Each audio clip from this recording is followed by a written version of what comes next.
Bonjour à tous, vous êtes sur Fort FM et aujourd'hui, 28 juillet, nous recevons sur notre plateau Matt, alias Drekund, qui sur scène est une bande de jeunes à lui tout seul, comme chantait Renaud. Non, il n'entre pas sur scène en bécane, ou peut-être que si, il va nous le dire durant cette interview. Alors, que fait-il? Qui est-il? Pour en savoir plus, je laisse la parole à Christine. Alors bonjour Matt, bonjour Vincent. Bonjour. Bonjour.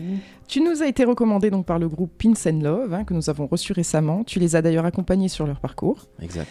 Ils t'ont défini eux-mêmes comme un homme orchestre, effectivement. Alors pour nos auditeurs, peux-tu te présenter plus amplement? Alors moi c'est Matt, on m'appelle Drekund dans le Beacherland. Pour ceux qui savent ce que ça veut dire, c'est pas toujours sympa comme mot et ça me représente bien, donc je l'ai gardé et je suis un one man band, donc je fais guitare, batterie, harmonica, chant, tout en même temps. Pas de sample, je fais que du live. Et Drekund c'est un duo en fait, et c'est un contrebassiste de Psychobilly qui m'accompagne. D'accord. Voilà. Qui n'a pas pu être présent aujourd'hui, mais qu'on salue. Voilà, donc comment s'appelle-t-il? Il s'appelle Seb. Seb, ok, salut Seb. Est-ce qu'on peut peut-être dire pour ceux qui ne le savent pas, qu'est-ce que veut dire Drekund? Drekund ça veut dire deux choses, ça veut dire sale chien, et ça veut dire, par chez moi on dit un salopard, c'est un Drekund. C'est plus chez Drekund. D'accord. Voilà, en patois. Nous on a envie de s'intéresser un petit peu plus en détail à ton parcours. Comment en es-tu arrivé à jouer autant d'instruments? En fait, autant d'instruments, j'ai bossé pas mal d'années dans un magasin de musique, donc j'ai appris au fur et à mesure plein d'instruments. T'es autodidacte? Je suis autodidacte complet, ouais. Et en fait, guitariste de base, je me suis dit tiens, j'arrive à taper avec mon pied le rythme, je vais faire une grosse caisse, et puis après tiens, l'autre pied aussi ça marche, une caisse claire, et puis j'ai continué. Puis l'harmonica s'est rajouté projet de confinement, comme beaucoup, voilà, le truc facile à avoir. Et le chant, ça fait, je dirais, 3 ans. J'ai voulu prendre des cours et au final, je devais payer en pack de bière et les cours ne se finissaient jamais. Donc j'ai arrêté les cours et je me suis dit, j'y vais comme ça à l'arrache et au final, voilà, c'est de l'arrache complet en fait, à la base, qui est devenu de l'arrache. En fait, il y a une espèce de boulimie comme ça, de tout tester, etc. Et ça. Puis t'en as fait quelque chose de construit, voilà. Exactement. Et donc, il s'agit que de composition originale, c'est ça? Tout à fait. D'accord. Comment tu définirais le style? Le style, moi j'appelle ça du power blues blackgrass parce que du power blues, tous mes morceaux guitare électrique, c'est vraiment très très blues, c'est ma base en fait, ma formation est très blues et comme je viens du métal aussi, donc j'ai mixé un peu les deux. Et blackgrass parce que j'ai pas mal de compos au banjo, parce que je joue du banjo. D'accord. Et donc en fait on fait des morceaux aussi très bluegrass mais un peu plus sombre tout simplement, parce que Drekund ça a une base comme dit très power en fait, donc le banjo aussi on l'énerve un petit peu, on va dire. Tu réinventes un petit peu à chaque fois l'instrument, tu l'adaptes en fait à ton style, c'est ça? C'est ça, je me l'approprie à chaque chanson en fait. Chaque morceau c'est vraiment des morceaux bien distincts les uns des autres, et en fait chaque morceau aura son grain et sa personnalité, tout simplement. L'instrument il est au service en fait de la tonalité du morceau. C'est ça. Et en fait comme les morceaux se composent vraiment tout seuls sur de l'impro, et souvent même en live je compose des choses, au final chaque fois on a cette petite touche un petit peu particulière qui fait le son Drekund justement, quoi. Alors quelles sont les prestations que tu proposes et les scènes où tu te produis habituellement? Alors les prestations, on fait beaucoup de festoches depuis quelques temps, beaucoup de bars. Moi je suis très fan des bars parce qu'on est très proche des gens et c'est ce qui me plaît en fait, que les gens soient devant moi. Et Seb, lui, qui est un super musicien et habitué des gros festivals, en fait, lui aime bien justement ce côté festoche avec tout, avec un ingé son, avec tout.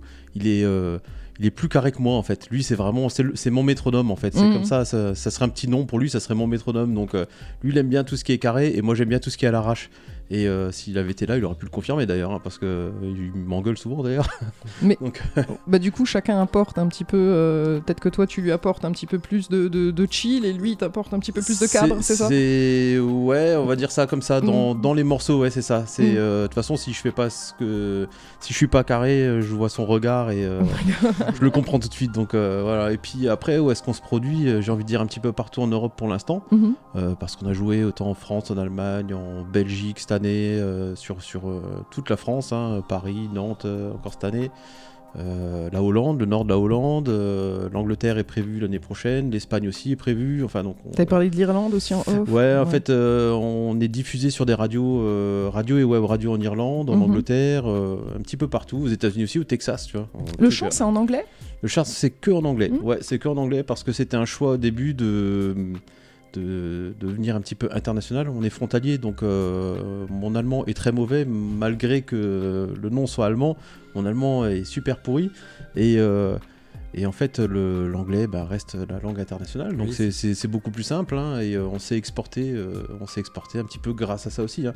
Et comme je suis un super mauvais parolier en français, je laisse ça à ceux qui savent faire. Moi voilà, T'es plus à l'aise avec l'anglais? Ouais, je suis plus à l'aise avec l'anglais en fait, c'est ça, c'est surtout ça, ouais. Je le parle un petit peu comme les gens parlent patois ici, donc à force ça devient naturel, quoi. D'accord. Mais c'est une manière d'écrire qui est différente quand on écrit en anglais. Moi j'ai une façon un petit peu particulière déjà de composer, donc je compose, comment dire, je suis pas très Google Trad en fait. D'abord je fais du yaourt pour avoir ma mélodie, et après j'essaie de trouver par rapport au nombre de syllabes de mon yaourt la phrase qui ira parfaitement dessus. D'accord. C'est le principe de la top line en fait. Ouais, voilà, c'est un petit peu ça, et en fait tout doit s'enchaîner, comment dire, quand je fais la batterie, la guitare et le chant en même temps, comme tout est désynchronisé, il faut que j'arrive à repérer mes syllabes sur certaines notes, et ouais, ça c'est... Il faut fragmenter le cerveau en plusieurs parties. C'est ça, exactement, ouais. Donc tu as déjà enregistré un EP ou c'est en projet On a un album, qui est sorti fin d'année dernière, sur le label Bad Billy Records, qui est un gros label allemand en fait, bien spécialisé dans le psychobilly, mais comme on est un petit peu dans la branche là, donc il nous aime bien. On est ses petits français favoris, on va dire, parce qu'ils ont vraiment des groupes qui viennent de partout, autant du Japon, autant des choses comme ça. Oui, on est diffusé d'ailleurs sur des compilations au Japon depuis cette année. Ah, sympa. C'est super cool, donc j'attends d'avoir mon exemplaire, ça serait bien aussi.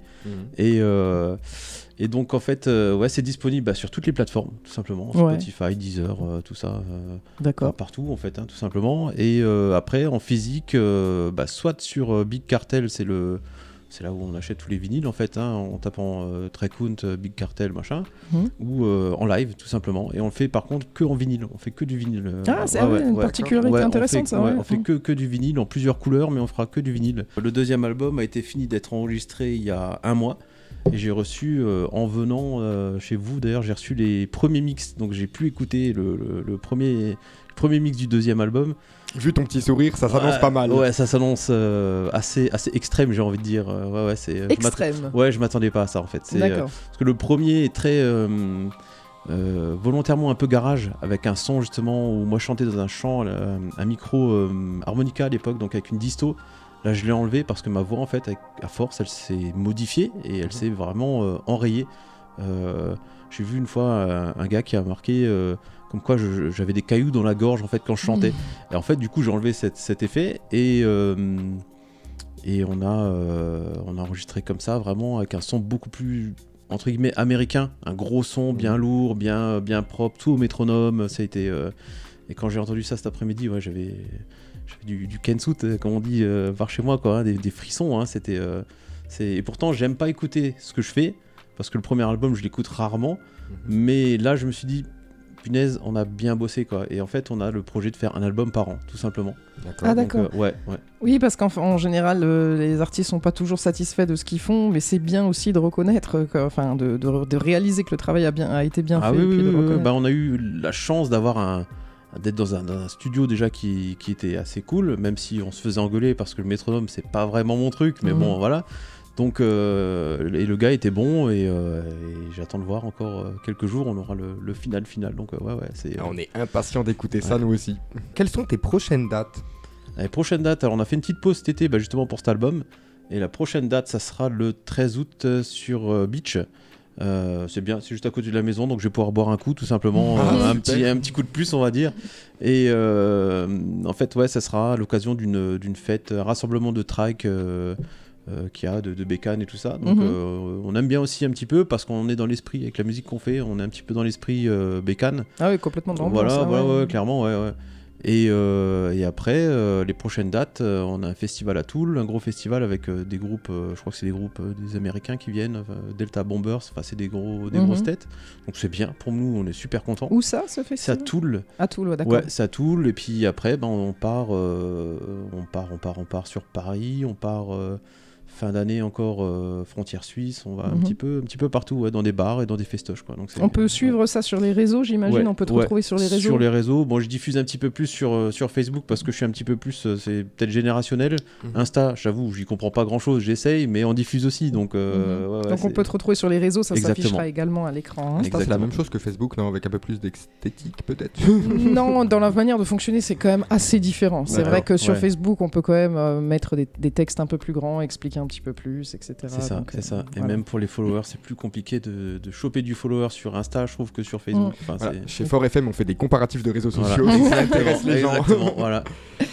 Donc Matt, merci à toi d'être passé par Fort FM. Merci d'être venu, d'avoir répondu à l'appel. Quant à nous, on se retrouve bientôt. En parlant de réseaux, suivez-nous aussi sur fortfm.fr et sur tous les réseaux, Instagram, Twitter, Facebook aussi également. Et abonnez-vous sur YouTube. Abonnez-vous sur YouTube. Ça vous permet de rester informé de tout ce qui se passe, de voir nos émissions, nos podcasts. N'hésitez pas à partager cette vidéo, à la commenter et n'oubliez pas notre cagnotte Tipeee qui est toujours encore d'actualité. Matt, merci encore à toi. Merci on suivra ton actualité. On n'hésitera pas à te suivre et à venir te voir une fois. À bientôt sur Fort FM. Au revoir. À bientôt.